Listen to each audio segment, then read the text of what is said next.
sitting in the corner to that, who's not been forced to watch it, and I'm sure will not, is Claire Pearsall, former Conservative Government Advisor, who joins us now. Good morning to you. Morning. Were you planning to watch it? Strangely, no. My producer this morning, first he said, so have you watched it? I went, of course not. I only managed 5 minutes of the last one before I lost the will to live. I couldn't even watch 5 minutes of the last one. I had to read up on everybody else's comparisons of it, but I couldn't bring myself to do it. She's strangely fascinating, but to be in that weird sort of way, and yet, oh my God. Anyway, should we talk about stuff that matters? Shall we? Yeah, I mean, let's face it, we'd all deport Meghan Markle if she came back, but there we are. Nigel Farage's plan announced just about 24 hours ago. We knew the details from Saturday, an interview did with the Times. Basically, detaining and deporting all illegal boat arrivals. No bail, no right of appeal. Detaining people not in hotels, not in houses of multiple occupancy, but in disused military bases, and there are quite a lot. Building new detention centres. But a port cabin never hurt anyone. They've been living on beaches, in tents and beaches. It's better accommodation. But basically, you can get paid $2,500 to voluntarily go. We'll pay your flight. Bye-bye, thank you, don't come back. Or you're going to be deported. If we can't get rid of you to your own home country because you fear you're going to be tortured or whatever, then fine, we'll send you to Rwanda or Albania or the Ascension Islands in the middle of the Atlantic. Corley yesterday was telling us how lovely Ascension Islands are and how they've got a very big runway, same length of runway as Heathrow, so nice, easy place to land a nice big RAF plane. They will do deals with the Afghanistan government, the Taliban and Iran, mullahs, everyone they need to do deals with. There has been a huge sort of clutching of pearls and handbags by the usual suspects about how awful this is. 600,000 migrants, he reckons, they could deport over the period of being in office. Do you think they'll do any of this, and should they do with this? The first part of your question, will they? No, I think is going to be the short answer. It doesn't matter how good it sounds on paper, and I think a lot of people listening will go, this is exactly what we need, these are the only cheering people. It on. I heard. I was a bit concerned that you weren't going to be here this morning. But when you look at the detail, which is severely lacking in reforms policy, that's where it starts to get tricky. It's all very well to say you're going to detain people. Where are you going to put them? I'm sorry, but we wouldn't know 4 years out where they're going to build the porter cabins. The government owns loads of land. You can have emergency measures to build a load of temporary detention centres. But if you're looking at using disused RAF bases, that would be... As well as one and the same RAF Scampton, which Nigel Farage said was an abomination, it was to be used whatsoever and shouldn't be. He also said not long ago that it was going to be impossible to do this. So I want to know what it is that has changed his mind. To have such a... Did he say it was impossible to... He did, to deport all these people. Well, under the current laws. Under the current laws. But he's talking about scrapping the Human Rights Act, temporarily leaving the European Convention on Human Rights and temporarily derogating the Refugee Convention, saying these things are outdated, a new British Bill of Rights. Look, the only issue for me is this is going to take a lot of time. Yes. And he's going to be fighting through the courts. I mean, goodness me, the Brexit referendum, we had the referendum in 2016. 2020, we finally actually left. Or was it January 21, I think it was. It was finally, yes. Yeah, so I mean, that took a long time when people are fighting it. This lot, the lot who fought Brexit, there'll be the same people, exactly the same people, the same sodding flags in their bios. They will be fighting this tooth and nail. But this would mean that reform would have to have a big majority. Yeah, but it would also have to have some kind of representation in the House of Lords, because once it goes from the House of Commons, it's got to go into the House of Lords. If you don't have any backup and you're looking at all of those Labour ministers that have been placed there, then you're scuppered on that. But if it's in the manifesto, they can ping pong it, they can delay it a bit, but they can't stop it. If it's in the manifesto, that said, parliamentary convention and constitutional convention is one thing, but we saw John Bercow when he was Common Speaker throw that out the window. Yeah, but you know what? Then call another election and win that one. I mean, I think we're in that sort of territory with the British people now. I think the British people, what they gave a very clear message in December 2019. They were not happy with their, even I know people who voted Remain. I thought that Brexit was the worst thing in the world, who still voted for Boris Johnson in 2019, have never voted Tory before in their lives because they were so outraged by the shenanigans of MPs stopping the democratic enactment of a democratic vote. you saying like you don't think it will happen. You worked in the Home Office. You weren't in this particular area of things. For some of it, you were in immigration. Yes. You think about. Do you think it should happen? Do you think what he says he's going to do should happen? Yes, I do. I don't see anything wrong with deporting people who have no right to be here. And yet this is considered to be some incredibly far-right extreme view by many people. If that makes me far right, so be it. I don't believe that people who don't have a right to be here should remain here. It's a mind-boggling idea. It's shocking. And the Conservative government didn't help themselves by not getting people onto planes prior to this. But they didn't get people onto planes because they had this Rwanda plan, and the point at which it perhaps could have gone forward. At the end of the day, you're going to have to remove yourself from every international treaty that says you can't do this. And yet, we constantly see other countries that are able, Denmark, Germany, they're able to. I mean, the big outcry today has been, oh, they're going to do a deal with the Taliban. This is awful. How dare Reform do a deal with the Taliban? Nigel Farage said, we'll pay you to take people back. Even the Taliban have said, no, we'll take it in aid, we're good. I mean, it's an awful, horrific regime. By the way, we shouldn't be taking a single man, particularly women, people who are most suffering under the Taliban. But everyone's going, this is outrageous. Germany deports people to Afghanistan. It does. It deports criminals back to Afghanistan. Well, by definition, if you enter this country legally, you have committed a crime. You are a criminal. I don't see a problem with entering talks with a country who has a government. The problem comes when the UK government doesn't recognise the Taliban as being a legitimate government. So you get over that part of it. Why shouldn't you have conversations with other regimes to take people back? Do you agree with Nigel Farage when people say, what if someone gets tortured, what if someone gets executed or imprisoned, when he said, who we don't believe has committed a crime other than entering our country illegally or overstaying a visa? The numbers who've overstayed visas is far greater, and people come on those dodgy student visas that just turn up here. They never actually turn up to study. They actually they go and work. They're able to do some illegal, some legal work, but then they just overstay and no one bothers checking. Now I say more fool us for not bloody well checking that people. Why are we queuing at an airport to have everything checked if they're not actually even going to go, oh, this person is supposed to have left on July the 1st and they don't appear to have left. Let's go and find them. I mean, that seems to me to be a pretty basic job of government.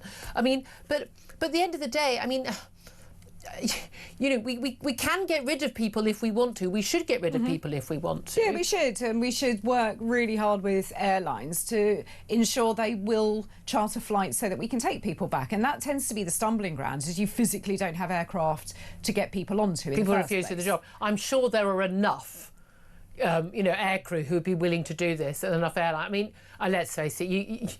I mean, Michael O'Leary will take money for anything. Yes. No, but then you'll get the usual stuff. The hope not hate people. They'll be happily, doing this sort of nonsense of boycotting. And how many are they putting up in their homes? Well, how many do they live nearby? Exactly. I can't stand their attitude when it comes to this. Well, we've got right as we're speaking. We never take these things live for an obvious reason. But Nick Thomas-Symonds, who's a EU Relations Minister, who actually I quite like.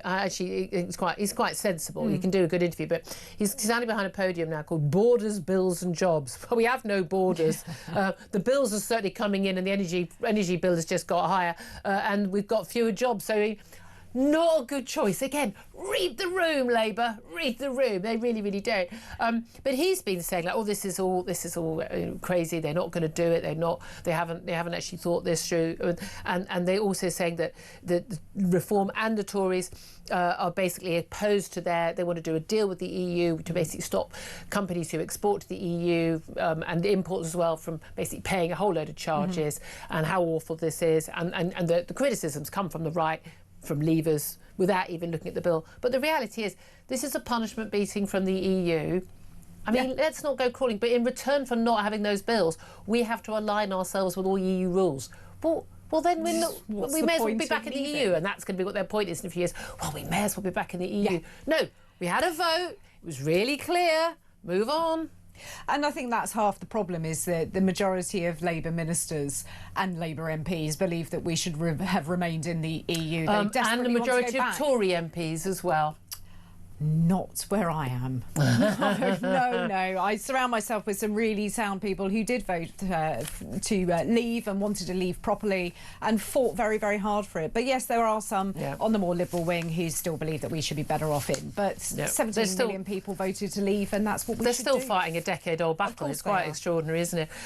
Let's talk about a very real battle right now, and that is paying your bills. The energy price cap is going to rise by £35 in October, for over the year, to £1,755 a year for the average household. Now, depending on how big your home is, how many people there are, what equipment you've got in your home. If you've got a dryer, it's going to be a lot more. If you haven't, it'll be a lot less. That's the one. It's literally, no, you cannot put one shirt in the dryer. It costs about 20 quid to run. But I mean, we were told by Labour very, very categorically that energy bills would come down. I mean, laughably, because of net zero. It is, in fact, actually net zero puts the bills up. But this extra 35 quid is actually partly as a result of government policy. So when they said they backtracked on the winter fuel allowance cut, but they're going to help people who are struggling with their bills. Some people who are going to get that who weren't. We're paying for that. So if you want pensioners who struggle with their finances to have cheaper bills, then you have to pay more for your energy prices. That's the deal we've got. So that's partly why our energy bills have gone up. It is, and also this obsession with net zero. And Nick Thomas-Simons, who I also quite like and is very sensible, unfortunately this morning said, yes, isn't it awful, terrible that the price cap is increasing? Just shows we need more renewable energies. And that was where it all broke down. Please don't say things They've got like this that. idea, Absolutely ridiculous. we don't have to rely on international energy markets, because we know that the bills went up. They were roughly 1,200 quid, about £1,000 for an average household in about 2018, 2019. By 2020, before lockdown, they were around the £1,200 mark, and it was as a result of the invasion of Ukraine. There was the impact of that and the sanctions, the two separate impacts on energy prices. But this notion that we won't have to use gas from abroad if we have solar power, wind power. Well, I mean, I'm looking outside the window right now. How's the solar power working today? It's not even windy. How's the wind power working today? Are we using backup nuclear and gas? Yes, we are. Where are we getting that gas from? Well, we're not getting it from the sodding North Sea or from fracking, because we're not doing any of that anymore, not on enough of a scale. So we're still going to be buying. We could literally put up a windmill and a solar panel in every square foot of this country, and we would still need to buy gas. We would, and if it became too windy, of course, that's when you have to shut them off. I mean, you've got to laugh.